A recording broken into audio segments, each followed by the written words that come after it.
নমস্কার, আসসালামু আলাইকুম বন্ধুরা। তোমরা কেমন আছো? আজ বলবো আমি কিভাবে আমার প্রথম জব পেলাম।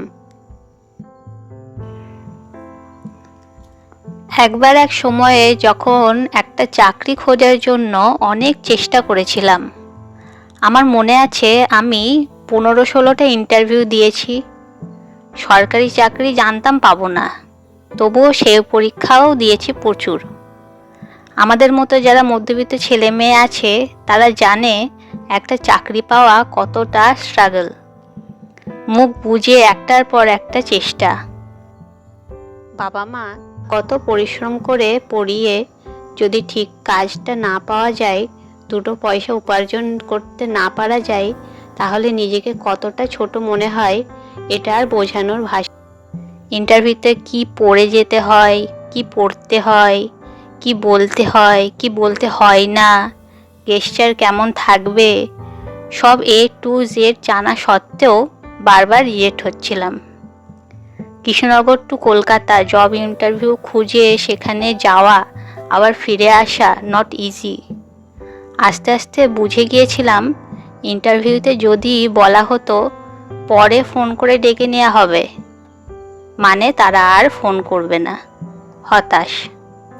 অত্যাধিক রিজেক্ট হওয়ার পর এই অভিজ্ঞতাতে হয়ে যায় যে তুমি আহামরি কিছু না, তোমার কাছে রিজেক্টটা আর ভয়ের কিছু না।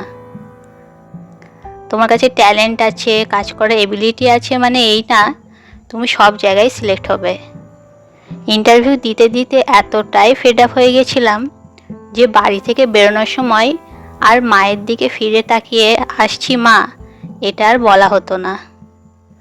আব্দুল কালাম আজাদ বলেন, বারবার বিফল হলেও চেষ্টা যদি সঠিক থাকে তাহলে একদিন সফল হবেই। সেই আশাতেই ছিলাম। সবার সাথে আমিও ইন্টারভিউ দিতে যেতাম, কিন্তু আমি বাদ পড়ে যেতাম। এসবের পাশাপাশি টিউশন, দোকানে ফর্ম ফিল আপ, হাতের লেখার কাজ, যেখান থেকে সম্মানে যেটুকুনি টাকা উপার্জন করা যায় সব করতাম। এর মধ্যে একদিন এক বান্ধবীর ফোন পেলাম। ওর অফিসে একটা ছোট্ট কাজ আছে কম্পিউটারের, 2 দিন লাগবে, আসতে পারবে? পেমেন্ট করে দেয়া হবে। আমি তো সাথে সাথেই হ্যাঁ করে দিলাম, কেন যাব না। একটা ভালো অফিসে কাজ করার সুযোগ 2 দিনই হোক 1 দিনই হোক, সেটা গডের আশীর্বাদ। চলে গেলাম। কাজ হলো, আর সেখানেই বলে ফেললাম আমি মনের কথা ওই স্যারকে, স্যার আমি তো একটা কাজ খুঁজছিলাম, আপনাদের জানা যে কোনো কাজের খবর থাকলে আপনি আমাকে জানাবেন। উনি আমায় কয়েকটা কম্পিউটারের কাজের প্রশ্ন ধরলেন, যেগুলো ছিল আমার কাছে ডাল ভাত। কারণ কম্পিউটার ট্রেনিংয়ের সময় আমি কম্পিউটারটা খুব ভালোভাবে শিখেছিলাম, তবে আমি ভদ্রভাবে সমস্ত প্রশ্নের উত্তর দিয়ে দিলাম। উনি বলে দিলেন, ঠিক আছে যাও, ভেবে জানাবো। আমি বাড়ি চলে এলাম। সমস্ত কিছু সে বান্ধবীটাকেও বললাম। ঠিক তার 2 দিন পর একটা ফোন এলো। বলল, নিজের কাগজ নিয়ে আসতে পারবে? কৃষ্ণনগরের অফিস। আমি বাড়িতে বলেই চলে গেলাম। ব্যাস, চাকরিটা পেয়ে গেলাম। মাসের মাঝখানে জয়েন করেছিলাম বলে 14 দিনের স্যালারি ওই স্যার আমাকে হাতেই পেমেন্ট করেছিলেন, 3000 টাকা। একসাথে এতগুলো টাকা হাতে পাওয়া, ভেতরে যে কি খুশি হচ্ছিল, খুব খুশি হয়েছিলাম।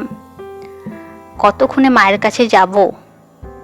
বাড়ি গেলাম, সোজা মাকে জড়িয়ে ধরে বললাম, এ দেখো আমি পেরেছি। মায়ের চোখে জল ছিল, আমি দেখেছিলাম। আমার এই জার্নিটা আমার মা দেখেছে, বুঝেছে। ধন্যবাদ অনেক ছোট শব্দ। যেই মানুষগুলো আমাকে একটা পরিচয় দিয়েছে সেই মানুষ হলো আমার মা প্রথমেই, আর সেই বন্ধুটি হলো টিনা ভট্টাচার্যা। আর ওই অফিসের স্যাররা হলেন দেবতোষ স্যার আর সুদীপ স্যার। এটি আমার প্রথম চাকরি। পরে অবশ্য কোভিডের পর অন্য আর একটা চাকরি পাই, সেটিও আমার প্রিয় বান্ধবী আক্রমার জন্য পাওয়া। সেটাও একটা ঘটনা, পরে কোনো দিন বলবো। সবশেষে এটাই বলবো আমি, চেষ্টা করে যাও। তোমার সেই নির্ধারিত প্রিয় চাকরিটা কত নাম্বার চেষ্টার পর হবে এটা কেউ বলতে পারবে না। Good luck, all the best.